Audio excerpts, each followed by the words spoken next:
So everything we talked about in the first hour was basically about E equals h nu equals hc over lambda, all right? And all the electromagnetic radiation, which is visible light, ultraviolet, radio waves, gamma rays, et cetera, follows that kind of behavior. This next section, which is the big scientist's name is Niels Bohr, all right? Niels Bohr helped to understand what's called a sharp line spectrum. And we're actually going to look at sharp line spectra in the last lab of Chem 221, which will be the week after Thanksgiving. And sharp line spectra are really interesting. So to understand what Niels Bohr did, we're going to talk about what these sharp line spectra are and then how this is so cool for chemistry. If you've ever had a prism or a little crystal and you see the light kind of split into a rainbow, all right? Light is being diffracted, and prisms and stuff like that will refract the light, which means they'll bend it with different ways. And the shorter wavelengths, which are usually blue, will bend the most, and the reds ones and stuff will bend the least. But all light, like the light that's coming in, is going to be usually a combination of colors. It's not usually like just one type of light. Unless you have very fancy equipment, the light you use is a mixture of different colors. And you can use a prism to figure out what colors are inside, which is kind of cool. So on a sunny day, if you see the rainbow, or even the rainbow after it rains and stuff too, all of these are just ways to see the different components of light. So white light is actually just a mixture of a whole bunch of different colors inside, and it is possible to separate them out. So it says which of these will refract the least. Again, the shorter wavelengths will bend the most, so this would be then red. I'm not too worried about that right now. That's kind of a silly question, but anyway, the red just goes straight through, and the blue will bend the most. That's what it's trying to say. Black light is ultraviolet, by the way, which is different. Anyway, if we pour methanol onto sodium chloride and ignite it, the flame produced is yellow in color.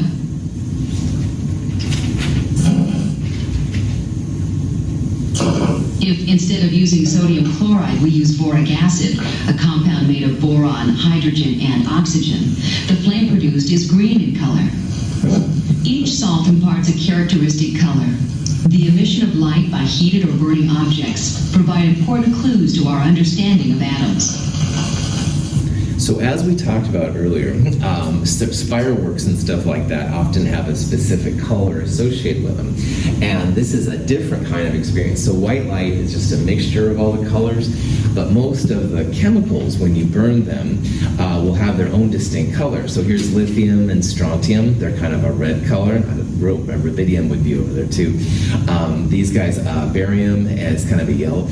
Sodium is the classic yellow. So if you've ever been around a campfire and stuff before, that yellow color is the sodium, which is basically all around us all the time. But again, different types of compounds will have different colors. So here's a boron one. And so they use this idea with certain types of light bulbs. If you have a light bulb which has like a gas inside and you basically add some electricity through it, it will actually come on with a certain color. And this is, we're beginning now of where we're getting into. People have been fascinated by color, all right, and these kind of things for a long time. And understanding like why lithium has a different color than boron or lead or something like that was something that really drove people to try and figure out what was going on. If a high voltage is applied to an element in the gas phase, the element emits light. Using a prism, we can split the light into its component colors. Every element emits a distinct set of colors unique to that element. So what people did is they took like lithium, or they took lead, or in this case just hydrogen, and they put it next to a prism. And the prism separated out the different kinds of light that are inside. And this is an example of what's called an atomic line spectrum for hydrogen. And you can see here how hydrogen has 1, 2, 3, 4, 5 kind of lines in this part. Now, visible light arguably goes to about 400 nanometers. So there's going to be a lot of talk here pretty soon about the 4 visible hydrogen lines. So that's 1, 2, 3, 4. This one is arguably a little bit more in the ultraviolet regions. We're not going to talk about that one too much. But these 4 right here, you can think about them as being the components of hydrogen light. Now, when hydrogen is put into a little light bulb and electricity is added, the color is kind of like a red purple looking color, all right? That's what you and I would see. But when you put it into a prism, you see these little lines come out. So I'm going to show this video again, and it shows the hydrogen bulb initially, what you would see, and then it comes back. So bear with me here. If a high voltage is applied to an element in the gas phase, the element emits light. Using a prism, we can split the light into its component colors. Every element emits a distinct set of colors unique to that element. From the light bulb, they use what's called a double slit experiment, and all the double slit is light comes out 360 degrees up and down. The double slit makes you have just a nice plane of light, all right? So like a two-dimensional plane of light goes through. And that's what goes through the prism. The different components then split apart. And hydrogen has these lines right here. And what's really cool is that all elements have their own splitting pattern, their own little lines that come out, which is pretty cool. Here's the slide I was thinking of earlier, so sorry. This is kind of what hydrogen looks like in a bulb, and you're going to see this in this last lab we're going to do after Thanksgiving. It's kind of a red-purple color, and the light comes out like 360, so they'll send it through a couple of what's called a double slit, all right? And the goal is just to make a nice plane of light. You don't want to have like the light over here and there interfering with your main line. And if you send it through the prism, here are those 4 visible lines I was babbling about earlier. The other one would be over here, and it's probably visible.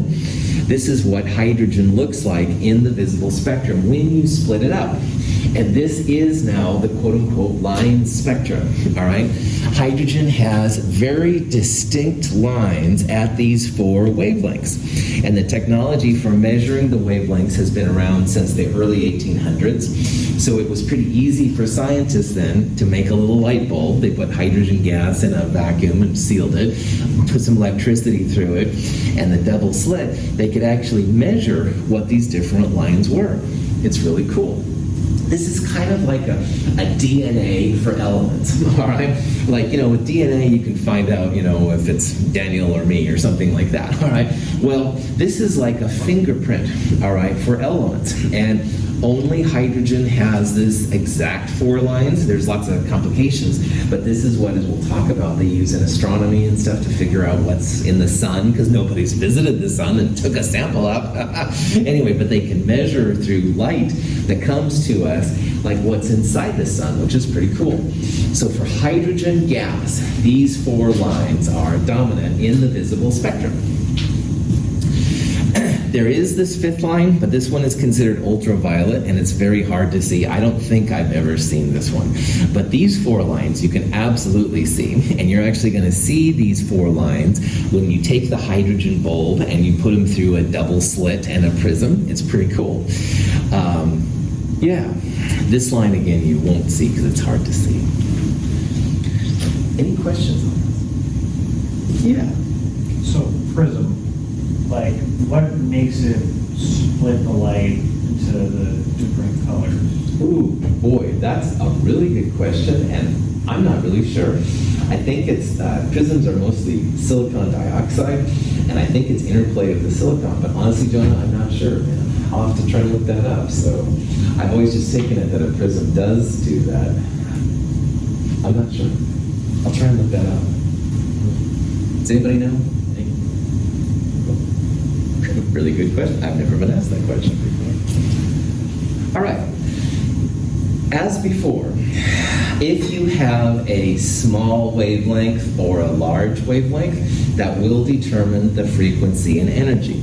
So we saw how small wavelengths on the left, will have the highest energy and the highest frequency, because as wavelength goes down, frequency and energy increase. So over here, this is more like an ultraviolet line. It's arguably on the edge, higher frequency, higher energy. On the other hand, down here with visible light's larger wavelength red line, that has the biggest wavelength, so it'll have the smallest energy and the smallest frequency. So all the same things apply now. We're just thinking about what hydrogen has. Bohrs was the first person to realize that these 4 lines existed. So the 4 lines, the 410.2 to the 656, those are called the Bohrs lines in the hydrogen spectrum. And we'll focus, a lot on the Bohrs lines. 397 is part of a different set of lines. We'll talk about that later too. Okay. Here are just a couple of other wavelengths or line spectra for different elements. Helium has about 7 lines. That's one I've done some stuff with. So you can see it has different ones. Here's hydrogen again, 1, 2, 3, 4. Helium has 7 lines. Neon has a whole bunch of lines. Really hard to say. This is mercury right here. So you can tell that every one of these elements has a slightly different set of line spectra, all right? And knowing this then can lead to some really cool things. It's like a way to identify the different elements with spectroscopy, which is kind of cool. In astronomy, this is critical because you can't go visit other planets, other suns, and stuff like that usually. So when you can't go visit, then we use the light that comes from these to figure out some really interesting things. It's very complicated though. This is like a solar thing from some kind of solar thing they were looking at. And all the different lines there are mixed together. You've got so many different lines, and as objects begin to move, you undergo something called the Doppler effect. And if you've ever been next to a train, the trains go, the sound effect's not necessary, sorry, but anyway, that sound changing, that's the Doppler effect for sound. Moving objects relative to you will create a change in how things appear, and it happens with these things too. So you can see down here how the different lines are shifting as the objects are moving. To figure this out in astronomy is not trivial, all right? But it is possible, and that's what's so cool. So they can figure out how different suns are compositions. They can figure out things on other planets and stuff. It's really pretty neat stuff. So people can use this emission spectrum, these sharp line spectra, for literally identifying elements, all right, in other solar systems and stuff. But it'd be really nice to know, like, why hydrogen has only 4 lines and neon has 7 lines, stuff like that.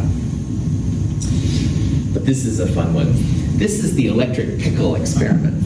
So down here, this is basically just a source of electricity. It's called a variac, and they're basically maxing it out pretty good. And here's the pickle. Now, pickles are soaked in sodium chloride.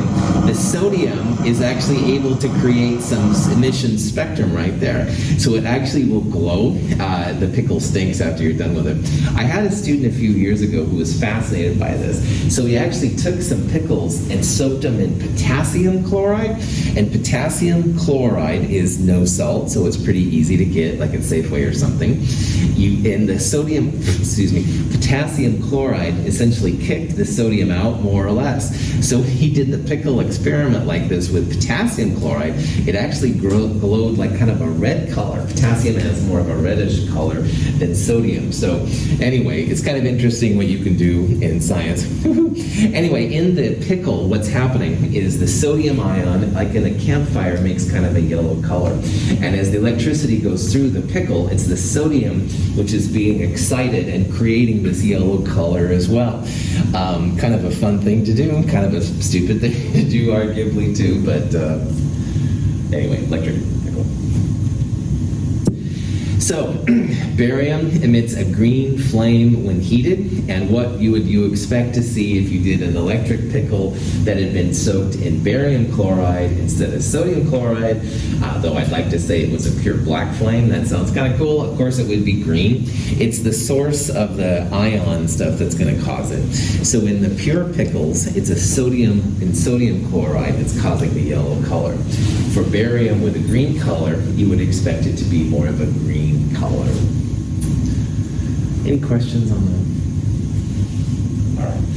So the sharp line spectra, which we're getting into then, is just a function of the atom inside. And the question is, like, why? Why does hydrogen only have 4 lines versus helium 7, et cetera, et cetera? And nobody really knew. Now, at the time that Niels Bohr started thinking about this, all right, they were still using a lot of classic ideas when it comes to an atom.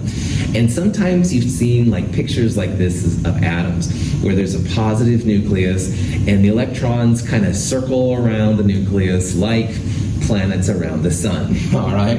And that's the kind of the concept that people used for the atom. They thought about electrons as being in like an orbit over it. But there's really problems with this theory, all right? And the first one is really interesting. In theory in classical physics, the electrons can be any distance from the nucleus that they can. So let's say that my blue remote control here is the nucleus, and I'm an electron, and we're thinking about a classical physics atom.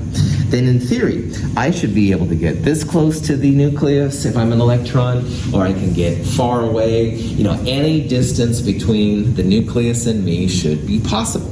All right, that's what classical physics predicted.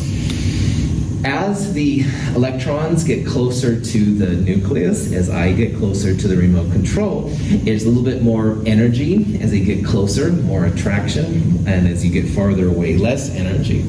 So you'd have any orbit possible and any kind of energy. But the problem with this is that as the electron circles around the atom in a classical physics kind of environment, you make a little bit of friction. And friction is a form of energy that builds up. And after a while, the electrons is going to have to get rid of this energy by emitting it. But the problem is that if you start getting rid of energy, the electron is going to go off into the unknown. And that means all of our atoms in our bodies, by classical physics, should break down. All right? We shouldn't be continuing having all these atoms inside. Atoms should not be stable according to classical physics. All right? The friction that builds up and stuff is going to make things crazy. The atoms, electrons will probably go back and forth a little bit between the nucleus and there. So classical physics really didn't have a very good explanation for how atoms are stable, all right? And atoms are more or less stable, except for what Daniel, you and I were talking about, which we'll talk about next term. But anyway, most atoms are generally pretty stable. Like we supposedly have 1,000 atoms from Christopher Columbus in us or something like that I read the other day. Nice, Columbus. But anyway, it's atoms are usually pretty stable, at least the ones that we use and stuff. And according to classical physics, you shouldn't be able to have an atom which would be around for a long time. So what that means, classical physics not kicking it here, all right? Classical physics doesn't have a very good model for what things are doing. And again, I diss classical physics a lot, but classical physics is what gets satellites into orbit, all right? There's a lot of really cool uses for classical physics. It's just that on this atomic scale, things aren't working out so well. We started with the ultraviolet catastrophe. Now we're seeing that the atom itself shouldn't really be stable according to what's happening. So Bohr just said, forget that. Classical's lame. Let's have a new theory. And so he came out what's now called quantum or wave mechanics, all right? And this was a real novel kind of idea. This is a picture of Bohr there in this side. Bohr predicted some interesting things. First of all, he said that electrons can only be in certain discrete orbits, which he called stationary states. So let's go back. The remote control is the nucleus, and I am the electron. Bohr said that maybe I could be this far from the atom, or I could be this far from the atom, but I couldn't be in between. or I couldn't be like super close, all right? There are allowed orbits that were allowed around the atom, but not all of them were. So these stationary states is a big part of quantum or wave mechanics. You can't be everywhere that you want it to be. He also said that in these energy states you had quantized energy, and this goes along with what Planck had figured out about energy was proportional to frequency. There's only certain states that were possible. And he figured out that the energy of the state equals, of these states that they could be in, minus RHC over n squared. Now, big R right there is called the Rydberg constant. We're going to talk about it a little bit in this section, but it wouldn't be one that I would ask you to memorize, all right? It's a number that is cool to talk about right now, but it's not a number that I would ever need you to know or something like that. H is Planck's constant, C is the speed of light, and N is what he called the quantum number. And N corresponds to the states between the nucleus and the electron. So again, if this remote control is my nucleus, if I am as close as I can be to the nucleus, that would be n equals 1, this closest state. Then n equals 2 would be farther back, but it would be some allowed state. And n equals 3 would be farther back. There's no 2.5s, there's no 1.25s, it's just whole numbers, 1, 2, 3, 4, etc., like that. And we're going to see that quantum numbers are going to be a big part of what we're talking about.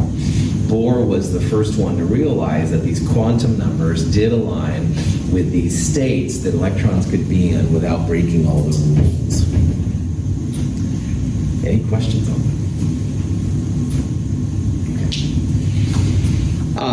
So again, Rydberg constant is nice for this section, but not one you'll use a lot. H and C already talked about, you will use those, and Rydberg, or the quantum number, N, very, very important as we're going to see. He really hit on something with N, and we'll talk about N here in a little bit more in a second. All of Bohr's stuff is really well translated into the modern version of how atoms are put together in modern wave mechanics. And so Bohr, even though he didn't really know what he was doing, it was kind of like Planck. He just said, well, this works, let's use it, all right? That's cool. And Bohr's work, though, does translate pretty well with how things worked out. So Bohr was truly a pioneer, all right? He was a vanguard. He was creating these things based on what he saw, and he didn't have a lot of theoretical basis to back up what he was doing, but the theory worked out really, really well. So Bohr is given a lot of credit and stuff for this. And again, though, like Planck, he just kind of put all this stuff together and said, hey, this works, let's run with it. Awesome, but he didn't know why it was put together and why it worked. So. Okay. The important thing about Bohr is that his results can be used to explain these sharp line spectrum. So that's what we're going to start talking about now, is how you can use this equation to figure out why hydrogen has those 4 lines in the visible spectrum. So it's kind of cool how this all works out. All right. Let's talk about electrons jumping from close to the nucleus to farther from the nucleus. All right. So this energy is that minus RHC over n squared equation we saw in the earlier slide. If n is 1, then in the bottom you'd have 1 squared. If n was 2, then in the bottom you'd have 2 squared, or 4. And C here is just RHC. Now, electrons being right here feel that positive nucleus, and it's a pretty good pull, all right? There's a lot of attraction between it. So if you take an electron and you push it up to the n equals 2, you're going to have to break some of that energy. So do you think going from n equals 1 to n equals 2 will be exothermic, energy is released, or will it take energy to push the electron from n equals 1 to n equals 2? To take energy, that's right. going from a lower end to a higher end takes energy. You have to pull the electron away, all right? It's like, Ben, my friend, oh, I'm farther from Ben. Stupid example, all right? But anyway, it takes energy to go from where it really wants to be to a higher level. So going from low end to high end takes energy. Positive energy is endothermic. So going from low end to high end, always positive numbers. On the other hand, if you have an n equals 2 and you say, hey, we've got an opening on the n equals 1 level, do you want it? Yeah! So it jumps down there. It's so excited to get there. You're going to release energy going from high end to low end. So the first thing I want to point out is that as electrons go from low to high, it's going to take energy, endothermic, positive numbers, all right? On the other hand, we'll see some examples of going from a high end to a low end. Those are going to be exothermic. Energy is going to be released in those. And believe it or not, this equation, this minus RHC over n squared thing, allows us to calculate the change in energy. And remember, delta, like delta temperature, final temperature minus initial temperature, delta E would be final energy minus initial energy. So if you're going from 1 to 2, final would be 2 and initial would be 1. But we're also going to see the opposite, sometimes where it starts at, say, n equals 2 and goes to n equals 1, then final n would be here and initial n would be here. Any questions on that? According to the Bohr model, when a hydrogen atom receives energy, its electron leaps from a low energy orbit to a higher one, forming an excited state. As the atom loses energy, the electron jumps back to a lower energy orbit, releasing light as it goes. When gaining energy, the orbit to which the electron jumps depends on the amount of energy involved. When the electron occupies the lowest energy orbit possible, the atom is said to be in the ground state. So, electrons really want to be as close to the nucleus as they can, but, infrared light, cosmic rays, whatever, come in, pushes the atom to, to a higher end. It pushes it from the ground state, which is n equals 1, up to a higher state, and those are always endothermic. It takes energy to make that happen. Those kind of transitions will be positive. On the other hand, if that energy is removed for some reason, then the electron in the higher state wants to go back to the lowest state possible, the ground state. So it releases energy. It said there light. It could be light. It could be radio waves. Who knows? But it's some type of energy is released upon going to the lower. That's an exothermic transition. So low to high, endothermic. High to low, exothermic. That's what we're going to start seeing here in a little bit. So let's calculate the energy, delta E, for 1 mole of electrons falling from n equals 2 to n equals 1, all right? So we're going from a higher state to a lower state, okay? And we said earlier how higher to lower should be exothermic. We should get negative numbers out if we do this right. So you can do this with Bohr's equation. Now, Bohr's equation minus RHC over n squared for a single photon. But I'm going to throw in that it's a mole. It's not just one photon, it's a mole of them. So in this case, it's minus RHCl.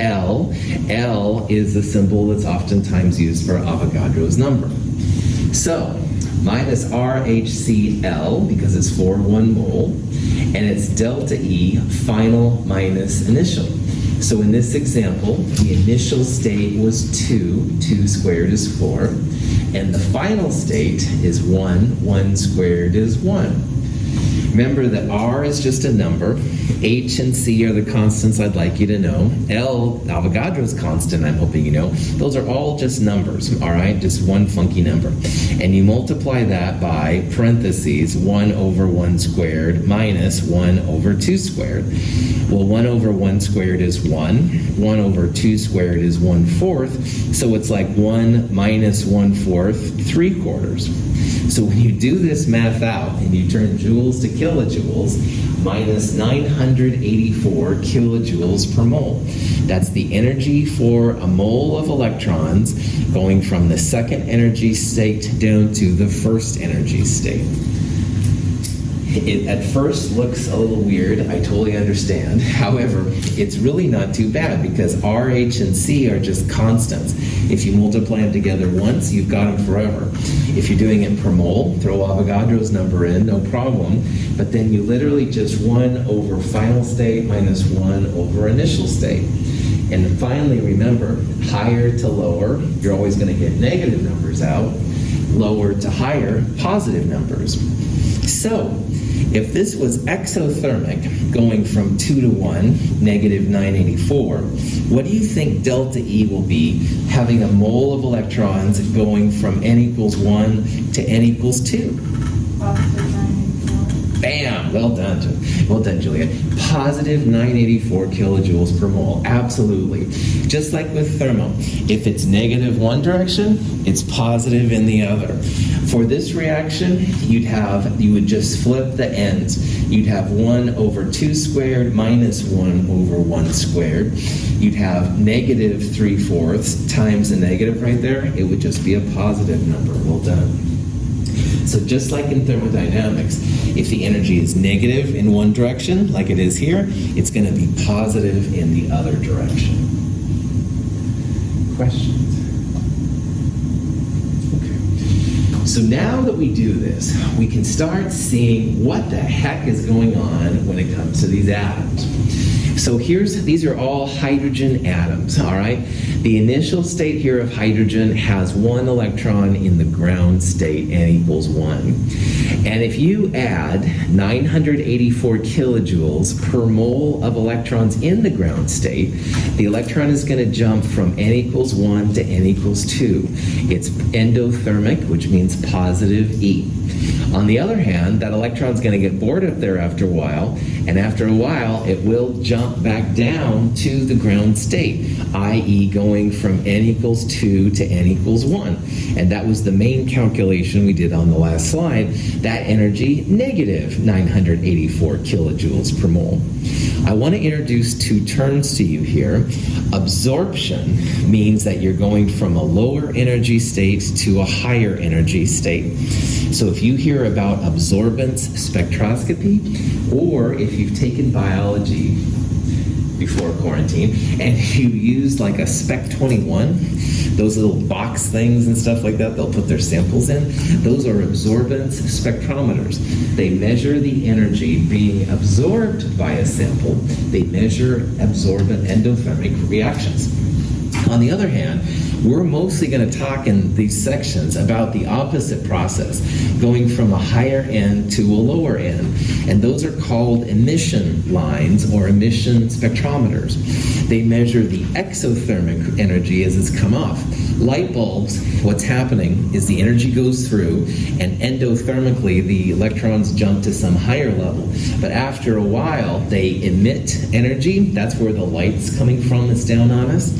So in what we're talking about, we're more interested in the emission part, the exothermic version. But if you hear about absorbance lines, those are going from lower end to higher end, and it's also a very valuable part of science.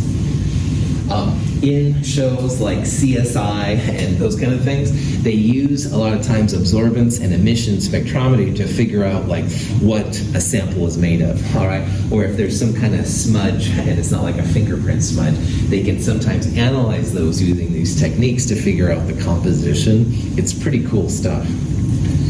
So absorption, endothermic, lower end to higher end, emission, higher end to lower end, and exothermic. Any questions on that? All right, so let's say you have a delta E energy, negative 984 kilojoules per mole, created by these electrons bouncing up and down. Well, let's figure out the frequency and the wavelength of those photons. Now remember that this is kilojoules per mole, and we've got to turn it into joules per photon before we can start going too crazy here. But once we do that, energy equals h nu equals hc over lambda, we should be good to go. So for the frequency, first thing, kilojoules to joules, you just multiply by 10 to the third. And energy E over H is what frequency is, but I've got to get rid of the mole part, so I'm going to throw Avogadro's back in there. So energy in joules divided by H and Avogadro's number, you get this number. Now initially, the frequency comes out to be a negative number, but scientists almost always think about frequency and wavelength as positive numbers. Frequency is so many waves per second, but if you have a fixed point of reference, you can have a negative frequency, like going the opposite way, like this would be positive and this would be negative. People usually just absolute value the frequency and the wavelengths too, for that matter. So just realize frequency and wavelengths are usually listed as positive numbers. Once you have frequency, wavelength equals speed of light divided by frequency. Initially it comes out in meters, but you can turn it into nanometers by multiplying by 10 to the minus 9th. And lo and behold, the wavelength in this particular example, 122 nanometers. So you're like, whoopee-doo. Remember that scientists have been able to measure these crazy emission lines for quite a while, and they do it with pretty good accuracy since the early 1800s. So scientists were able to measure really like a 2-to-1 transition. They always were seeing this 122 nanometer number, and they didn't know where it came from, but they always were getting this for hydrogen. Well, Planck, in his weird theory here, remember on the last slide, this was a 2-to-1 transition. So this is the 2-to-1 transition for hydrogen, which comes up with 122 nanometers. And this was measured a lot. Hey, by the way, on the door, I'm really sorry about that. There's some kind of wind advisory for Gresham, and it's making our door bounce back and forth. We could lock it if you want, but then, of course, it's harder to go back and forth and stuff, so. All right, if any of you want me to lock it. All right, cool. Sorry, welcome to Mountain Community College. So, anyway, backing it up. We figured out, first of all, the delta E for the 2-to-1 transition in hydrogen using Bohr's model. It came up with this number. We turned this number into frequency and wavelength. And what's really cool historically is that 122 nanometers had been measured a long time by people studying hydrogen. They didn't know where it came from. Bohr was able to figure it out. I'll show you on the next slide. And finally, if you hear about absorbance or absorption spectroscopy, that's the endothermic measurement of how much energy it takes to make one of those transitions happen. We're mostly looking in our group here at the emissions, higher end to lower end. Those are the exothermic versions, the same ones being used by light bulbs. Any questions? All right. So here's some pictures. These are the different n values, the quantum numbers that Bohr used. And this is 5 through 1, this is 5 through 1. And it says which one represents an emission line. And of course, A, B, both, or neither, all right? Well, if you have an emission, is emission exothermic or endothermic? Exothermic, well done. And exothermic happens when a higher n is turned into a lower n. So if you have an electron falling, all right, which I don't like to use, but that's kind of what it is, that's going to be an example of an emission line. So the left one, the A diagram here, is definitely an emission line. What do we call it if you have an endothermic lower n to higher n diagram? Absorption. Well done. So this would be an absorption line or absorbance line. Either way is fine. This is an emission line. This would be endothermic. You're pulling the electron away from the nucleus. Like you can think about right here on the diagrams, that's where the nucleus is. So you're pulling it away. It's going to take energy. On the other hand, if you push it closer to the nucleus, you're actually going to get some energy out. Any questions? Okay. So, When you have a source of light, you get all the different colors of light through the prism, which is really cool. And here's the little versions of it. This particular picture right here is not an emission spectrum for hydrogen, it's an absorbance light spectrum of hydrogen. And notice how there's like essentially 1, 2, 3, and a hard to see fourth one over here. In an absorbance spectrum, you just see like a black line, all right, for where the lines are absorbed, all right? You don't see the whole thing. In the ones we're looking at, you would see lines there, but you wouldn't see like the background colors. They usually use like some type of white light, and the white light just goes through the sample, and the sample will absorb in those places where the business is taken care of. So if you wanted to see the n=1 to n=2 absorbance line, you would shine light through your sample, and you'd see like essentially a black line, all right, at that 102 nanometers number we calculated earlier. But on the other hand, what we're looking at mostly is the opposite process. You don't have a white light there. You just shine energy through hydrogen, and you'd see then like a positive line, if you will, at 102 nanometers. Absorbance is a big thing in biology and biochemistry, so that's why I'm pushing it here a little bit. In Chem 223, we're going to use absorbance spectrum to analyze some chemical compounds. So again, you would essentially, the spectrometer will pick up these lines and report them, all right? It's a really cool technique. In this section, though, it's more about emission, and the energy comes off the light sample, and you can see it. All right, this is probably the most important slide of this whole chapter, so I want to spend a little time here. These numbers right here are all wavelengths, all right? And the red lines here are the quantum numbers that Bohr predicted. So here's n=1, n=2, n=3, etc., etc. We just calculated the energy transition going from 2 to 1. And you can see right here, it was 122 nanometers with our SIGs, and these SIGs, it was 121.6. That was exactly the wavelength that was expected when you have a 2 to 1 transition in hydrogen. And notice that right next to it is this 102.6. That's going from 3 to 1. So it's a smaller wavelength because it's a higher energy, higher frequency. And you can even have like a 6 to 1, et cetera, et cetera. But what I really want to focus you on are these lines right here. And these numbers, 656, 486, 434, 410, those are the wavelengths associated with Bohrs visible hydrogen lines. So I showed you earlier the 4 lines of hydrogen. I made you ignore that 1/5 one that's over there and stuff like that, all right? These 4 lines are the Bohrs series. And this is now where we can predict what's happening. All of the Bohrs series, those visible lines, happen when a higher n electron goes down to n=2.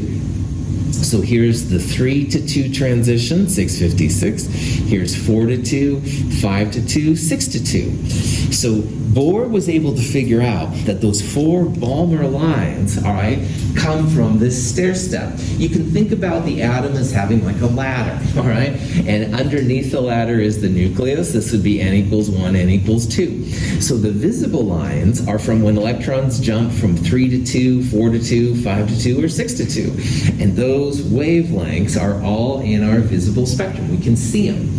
Now, there's another set of lines, all right, over here on the left. Those are called the Lyman series, and they're for ultraviolet lines, a little higher energy, all right? Those guys happen when you get down to the n=1 level. That being said, there's also some lines over here for in the infrared area, which is called the Paschen series. Paschen series all end at n=3. So this slide right here was revolutionary in chemistry. People had looked at these emission lines, these sharp line spectra, and were truly baffled, like why hydrogen had only 4 lines in the visible spectrum and why helium had 7, et cetera, et cetera. Well, Bohr finally had an answer. He used these kind of quantum levels, all right, in his theory, and they basically, these different sharp lines came from higher end to lower end. So for hydrogen, they all ended at n equals 2. None of them were visible at n equals 1 because this is ultraviolet. Those are ones that our eyes don't see. But if you have an ultraviolet detector, you can totally see them. Same thing with the higher n ones, like n equals 3. Those all ended at invisible in infrared regions and stuff. We don't see those either. But if you have an infrared detector, you can. This was truly cool, right? No one had been able to figure out any of this jazz before. Understanding this picture will help you a lot in the last lab. We're going to focus on these 4 lines a lot in that lab, all right? And those will be really helpful, and you can see how they go from 3 to 2, 4 to 2, 5 to 2, 6 to 2, etc. Any questions? All right. Bohr's theory, great accomplishment. He got a Nobel Prize and stuff like that. He was considered the wunderkind for a while there. Pretty cool. This was during the Great Depression and stuff like that, just as a relative thing. But there were problems with his theory too, all right? Bohr's theory was spot on for pure hydrogen or the helium plus 1 ion. So helium normally has 2 electrons. If you take out 1 electron, you make helium plus 1. And they found that Bohr's theory was beautiful for single electron systems, like hydrogen, like helium plus 1. But it didn't work very well for multiple electrons. It didn't work very well for carbon, which is, of course, the basis of life and all that kind of jazz. Also, he kind of threw in the quantum idea, just kind of ad hoc, like the n equals 1, n equals 2, n equals 3. Like, he didn't really know where it came from, but it fit the data and stuff like that. So Bohr's theory was certainly not perfect, but it was definitely a step in the right direction, which was really cool. So, knowing about Bohr, then, we take the next step into the final part, which is quantum or wave mechanics. And that's a pretty cool thing. I think this might be a good place to take a break, though. So it's now 10:46. Come back here about 10:50, 10:51, and we'll go on with this stuff.